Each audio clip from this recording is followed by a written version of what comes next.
Hi, this is David Smith, and I have a story to tell you. I shall never forget the day on a hot Thursday evening in August of 2010 when I first went to the inner city of Durham, North Carolina with eyes peeled for somebody, anybody, who was hurting or struggling or in desperate need. There had been this unexplainable sense of urgency in my heart for weeks to go there and just make myself available to be God's hand extended to the forgotten people on the street. Well, that day I entered a world that was very different from the one to which I'd always been accustomed. And since that day, I have to tell you, I've never been the same. And somebody had told me then how much my life would change and what my day-to-day activities would look like going forward. I could not have received it. See, I'd been serving as senior pastor of a wonderful, successful church for 27 years, and my time was spent leading the church and preparing sermons and preaching both there and in conferences and meetings around the world, almost every state and more than 30 nations of the earth. It was an exciting time, and I was just richly blessed with everything that God had done. But all that was about to change. The change was radical and sometimes difficult over the following weeks and months. There were many times that I thought, what am I doing here, and how do I function in this strange new world that I have discovered? But today I can honestly tell you I'm very much at home among the poorest of the poor. And I cannot tell you the joy I experience day after day and week after week when I see the lives of hopeless people transformed by the power of God's grace. These people who were so far removed from the world I lived in are now my people. They're alcoholics, they're drug addicts, they're prostitutes, they're runaway boys and girls, they're displaced families, there are legal and illegal aliens, they're the aged and the senile, they're the mentally ill, but they're my people. And I love them with everything that's in me. Some are temporarily homeless because of job loss or divorce, but for many, it's a chronic way of life, the end of which they cannot even conceive. They pick through the garbage cans for something they can use or something they can eat. They sit down to rest at a bus stop or in a train station until they're chased away. They sleep in shelters or in a nook or cranny they found in an alleyway. Some sleep in an encampment they have made with other homeless people where they put up their makeshift shelters, or if they're fortunate enough, they have their own tent.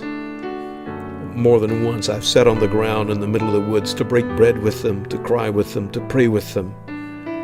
I'll tell you, they're my people. One of the saddest aspects of this is the shelter kids. These children are dragged from shelter to shelter or from camp to camp, and if they attend school at all, it's sporadically. You don't know what it's like to be in a permanent dwelling place or to be a part of a loving community. They see themselves as permanent members of an underclass that defines and will always define them. It's a sad story. It's a bleak picture. But the good news is God is changing the lives of many of these people by the power of the gospel.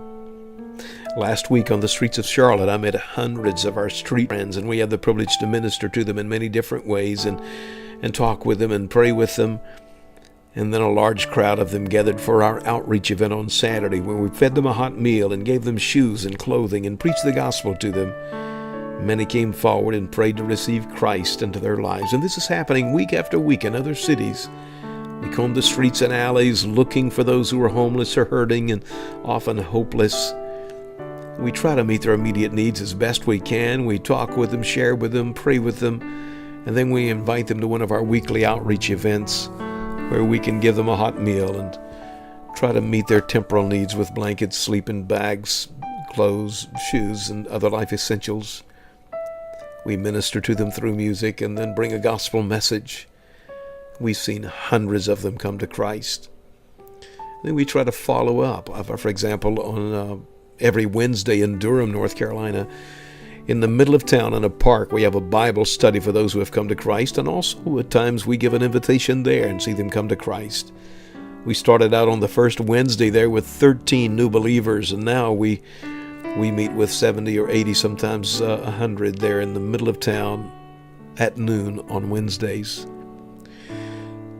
Somehow I think if Jesus were here on the earth in his physical form today, he would be spending much of his time with the poor, the wayward, and the disenfranchised. He did while he was here. I have every reason to believe that he would hang out with these people today. That's why I'm here. And that's why your prayers and your support are so very, very important.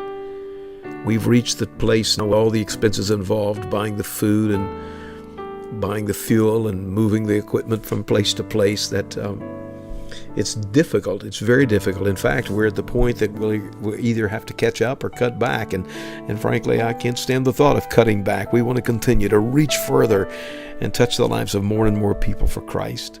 So I'm asking for your prayers today. I'm asking also that you visit our website, meetmeatthebridge.com, and just have a look there and pray about ways that you can pitch in and help to make a dramatic difference in the lives of these people. A difference that will not just be long-lasting, but that will be eternal, because many of them will come to know Christ and they'll be in heaven because of the efforts that you have put forth. So check out our website, meetmeatthebridge.com, and see how you can help. Or feel free to give me a call, area code 919-210-8504. That's 210-8504. I'd love to talk with you about ways that you can help, either by volunteering if you're in one of the cities that we're ministering in, or by helping with the expense of carrying on this ministry.